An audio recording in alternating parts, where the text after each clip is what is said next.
Pada awal kehidupan masyarakat Indonesia, para rakyat menganut aliran animisme dan dinamisme. Dari abad ke-7 sampai ke-16, bangsa Indonesia berada dalam periode yang disebut Kerajaan Nusantara. Kerajaan terbesarnya adalah Sriwijaya dan Majapahit.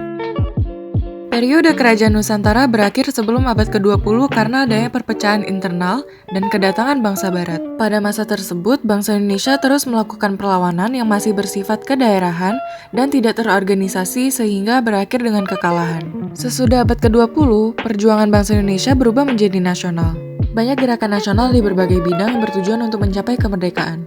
Yang sebelumnya perlawanan yang tidak terorganisasi, pada masa ini berubah menjadi terbentuknya organisasi-organisasi yang teratur dan terkoordinasi dengan baik di seluruh Indonesia. Contohnya Budi Utomo, Sarekat Dagang Islam, dan Taman Siswa.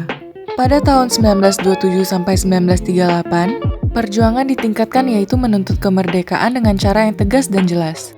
Maka lahirlah organisasi pergerakan seperti Partai Nasional Indonesia dan Sumpah Pemuda. Pada tanggal 9 Maret 1942, Hindia Belanda akhirnya menyerah kepada Jepang. Kedatangan Jepang di Indonesia disangka baik oleh bangsa Indonesia pada pertamanya.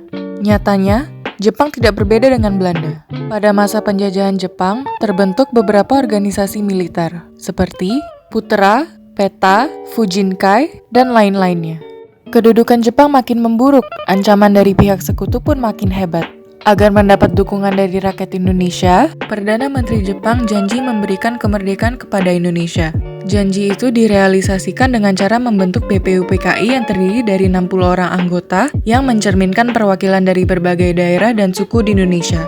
Pada sidang pertama BPUPKI, tanggal 29 Mei sampai 1 Juni 1945, ada 3 tokoh yang mengemukakan pendapatnya tentang dasar negara, yaitu Muhammad Yamin, Supomo, dan Soekarno. Soekarno mengusulkan agar dasar negara Indonesia merdeka diberi nama Pancasila yang artinya 5 sila. Pada tanggal 22 Juni 1945, Panitia 8 mengadakan pertemuan dengan 38 anggota BPUPKI yang lainnya yang berada di Jakarta. Rapat tersebut membentuk suatu panitia kecil yang terdiri dari 9 orang. Panitia 9 mencapai hasil yaitu persetujuan antara pihak Islam dan pihak kebangsaan. Konsensus dua golongan ini dikenal sebagai Piagam Jakarta. Rancangan pembukaan hukum dasar yang disusun oleh Panitia 9 disampaikan kepada sidang BPUPKI pada tanggal 10 Juli 1945. Setelah tugas BPUPKI selesai, terbentuklah PPKI atau Panitia Persiapan Kemerdekaan Indonesia. Teks proklamasi dirumuskan dan ditandatangani oleh Soekarno dan Muhammad Hatta dini hari tanggal 17 Agustus 1945. Jam 10 WIB